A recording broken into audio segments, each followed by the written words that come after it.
क्या आप तैयार हैं एक ऐसी कहानी सुनने के लिए जो आपके रोंगटे खड़े कर देगी और आपके दिल को छू लेगी? यह है नीलम की कहानी, एक नागिन की जिसने अपने वचन के लिए न केवल अपनी शक्तियों को दांव पर लगाया बल्कि एक शापित आत्मा से टकराई जिसका इरादा था सब कुछ तबाह करना। आइए इस रोमांचक, भावनात्मक और अलौकिक यात्रा में डूब जाएं, जो आपको आखिरी पल तक बांधे रखेगी। नीलम नागलोक की सबसे खूबसूरत और शक्तिशाली नागिन थी। उसकी आंखें सितारों सी चमकती थीं और उसका दिल सोने सा साफ था। एक विशेष सूर्य ग्रहण के दिन वह अपनी सहेलियों के साथ धरती पर उतरी ताकि एक पवित्र पूजा संपन्न कर सके जो नागलोक की शांति के लिए जरूरी थी। लेकिन नागलोक का कड़ा नियम था, ग्रहण शुरू होने से पहले सभी नागिन को वापस लौटना होगा, वरना उनकी शक्तियां ग्रहण समाप्त होने तक छिन जाएंगी। नीलम और उसकी सहेलियां पूजा में मग्न थीं। तभी अचानक हवा में एक ठंडी सिहरन दौड़ी। कालिया, एक भयंकर और दुष्ट नाग जो पहले नागराज सूर्यदेव द्वारा नरक में कैद किया गया था, बदला लेने के लिए धरती पर लौट आया। उसकी आंखों में आग थी और उसका इरादा था नीलम को नष्ट करना। कालिया ने ग्रहण के दौरान नीलम को आग के घेरे में कैद कर लिया। उसकी सहेलियां डर के मारे नागलोक भाग गईं और नीलम अकेली रह गई। जैसे ही ग्रहण शुरू हुआ, नीलम की शक्तियां कमजोर पड़ने लगीं और वह असहाय हो गई। तभी पास के गांव का एक नेक इंसान लक्ष्मण नीलम की चीखें सुनकर दौड़ा आया। उसने अपनी जान की परवाह न करते हुए नीलम को आग से बचाया, लेकिन कालिया की क्रूरता ने लक्ष्मण की जान ले ली। नीलम का दिल टूट गया। उसने प्रण किया कि वह लक्ष्मण की बेटी सावित्री की रक्षा करेगी, चाहे इसके लिए उसे कोई भी कीमत चुकानी पड़े। सावित्री एक मासूम और सुंदर लड़की थी, लेकिन उसके रिश्तेदार उसे परेशान करते थे। नीलम ने फैसला किया कि वह सावित्री का विवाह उसके चचेरे भाई रुद्र से कराएगी। रुद्र एक साहसी और नेक दिल युवक था, लेकिन वह और सावित्री एक दूसरे से अनजान थे। नीलम ने चतुराई से उनकी मुलाकात कराई और जल्द ही दोनों के दिल एक दूसरे के लिए धड़कने लगे। लेकिन उनके परिवारों के बीच पुरानी दुश्मनी थी जो शादी में रुकावट बन रही थी। नीलम ने दिन रात मेहनत की, दोनों परिवारों को मनाया और आखिरकार रुद्र और सावित्री की शादी धूमधाम से हुई। गांव में खुशियां छा गईं, लेकिन यह खुशी ज्यादा दिन नहीं टिकी। नागराज सूर्यदेव प्रकट हुए और नीलम को नागलोक लौटने का आदेश दिया। नीलम ने हाथ जोड़कर विनती की, हे नागराज, मैं सावित्री की रक्षा के लिए रुकना चाहती हूँ। जब तक वह सुरक्षित नहीं होगी, मैं नहीं लौट सकती। उसने वादा किया कि जब सावित्री एक दिव्य बच्चे को जन्म देगी जो कालिया से उसकी रक्षा करेगा, तब वह नागलोक लौट जाएगी। सूर्यदेव ने उसकी भक्ति और निष्ठा देखकर उसकी बात मान ली। उन्होंने नीलम को एक अनमोल शक्ति दी, मृत्यु को भी हराने की शक्ति। लेकिन एक नई मुसीबत सामने थी। रुद्र का छोटा भाई वीर नीलम से प्यार करने लगा। वीर का दिल नीलम के लिए बेकरार था, लेकिन नीलम ने उससे दूरी बनाए रखी क्योंकि उसका एकमात्र लक्ष्य था सावित्री की रक्षा। कुछ महीनों बाद सावित्री गर्भवती हुई और घर में उत्सव का माहौल था।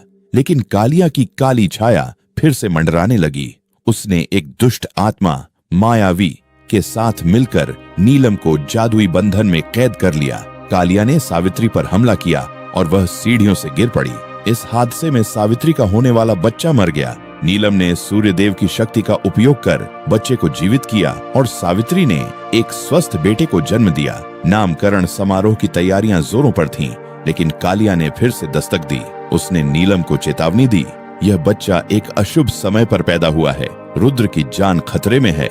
नीलम ने नागलोक लौटने का फैसला टाल दिया। उसने सावित्री को माता लक्ष्मी के 8 रूपों अष्टलक्ष्मी की पूजा करने को कहा ताकि रुद्र की रक्षा हो सके। अष्टलक्ष्मी ने सावित्री को आशीर्वाद दिया और बताया कि कालिया का श्राप तभी टूटेगा जब सावित्री के परिवार का कोई सदस्य हिमालय में माता दुर्गा की विशेष पूजा करेगा। लेकिन हिमालय की बर्फीली चोटियां इतनी खतरनाक थीं कि कोई इंसान वहां लंबे समय तक जीवित नहीं रह सकता।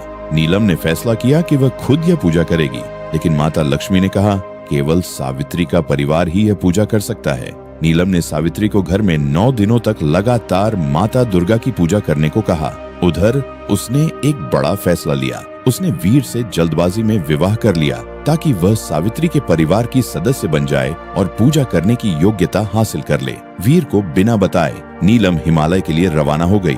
वीर ने अपने परिवार को शादी की बात बताई, लेकिन किसी ने उसका यकीन नहीं किया। वह नीलम की तलाश में हिमालय की बर्फीली वादियों में भटकने लगा। आखिरकार उसे एक छोटा सा दुर्गा मंदिर मिला जहां नीलम पूजा कर रही थी। 9वां दिन आया, एक सूर्य ग्रहण का दिन। कालिया ने वीर को कैद कर लिया और नीलम को मंदिर से बाहर आने के लिए मजबूर किया। जैसे ही ग्रहण शुरू हुआ, नीलम की शक्तियां खत्म हो गईं। वीर ने अपनी जान की परवाह न करते हुए नीलम को मंदिर तक पहुंचाया। नीलम ने कांपते हाथों से अंतिम पूजा पूरी की। इसी बीच कालिया ने रुद्र का रूप धरकर सावित्री के घर पहुंचकर उसे धोखा देने की कोशिश की। सावित्री ने उसका विरोध किया और गांव में हंगामा मच गया। वीर और कालिया आमने सामने आ गए। नीलम यह देखकर कि माता दुर्गा अब तक प्रकट नहीं हुई, निराश हो गई। उसने अपने वचन को पूरा करने के लिए आग में कूदकर अपनी जान दे दी। लेकिन तभी मंदिर में एक चमकदार प्रकाश फैला। माता दुर्गा प्रकट हुई। उन्होंने नीलम को राख से पुनर्जन्म दिया और उसे कालिया को खत्म करने की शक्ति दी। नीलम ने एक भयंकर युद्ध में कालिया का अंत किया। रुद्र अपने दोस्त की मदद से बच गया और सावित्री की जान भी सुरक्षित रही। नागराज सूर्यदेव प्रकट हुए और नीलम को नागलोक लौटने को कहा। नीलम ने सावित्री, रुद्र और वीर को आंसुओं के साथ अलविदा कहा। वीर का दिल टूट गया और वह अकेला रह गया। लेकिन तभी सूर्यदेव फिर से प्रकट हुए। उन्होंने मुस्कुराते हुए कहा, नीलम अब अविवाहित नागिन नहीं है, वह वीर की पत्नी है और उसका स्थान धरती पर है। नीलम और वीर एक दूसरे के साथ खुशी खुशी रहने लगे। सावित्री का बेटा बड़ा हुआ और एक दिव्य शक्ति के रूप में अपनी माँ और परिवार की रक्षा करता रहा। यह थी नीलम की कहानी। प्रेम, बलिदान और वीरता की एक अनोखी दास्तान।